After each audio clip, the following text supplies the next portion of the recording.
আল্লাহ বলে, বন্ধু আপনি এবার বলে দেন, জান্নাতের কথা শুননা যদি আমার কোনো বান্দা মনে মনে ভাবে যে আল্লাহ কথা তো ভালো, জান্নাতে তো যাওয়া দরকার, যাইতে তো মন চায়, তা আমি যে পরিমাণ গুনাহ করছি হুজুর, যে পরিমাণ নাফরমানি করছি, আমি কেমনে যাবো?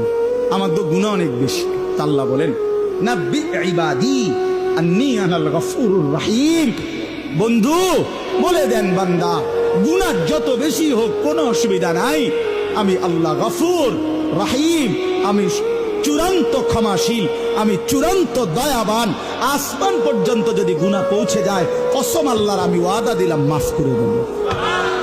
শুধু গুনাহ ছেড়ে দাও, আমার কাছে ফিরে আসো, চোখের পানি ফেলে মাফ চাও, আর করবা না, ওয়াদা দাও আমি 90 বছরের গুনাহ একসাথে মাফ করে দেব। মাফ করে দেব, তোমার জন্যই তো বানাইছিলাম জান্নাত বান্দা, আমি রাইখা দিয়ে লাভ কি? তুমি তো দিতেই চাই।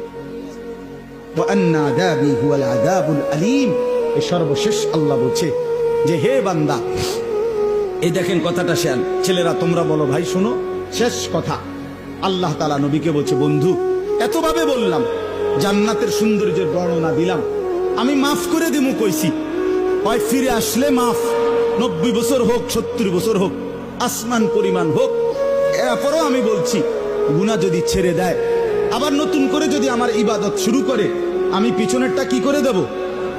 এরপরেও যদি কেউ গাদ্দারি করে, গাদ্দারামি করে, আল্লাহ বলে আমার কথা পাত্তা না দেয়, তো আপনি তারে বলে দিয়েন আন্না আযাবি হুয়াল আযাবুল আলীম। এই নাফরমান মনে রাখিস, আমি আল্লাহর আযাব কিন্তু বড়ই ভয়ানক।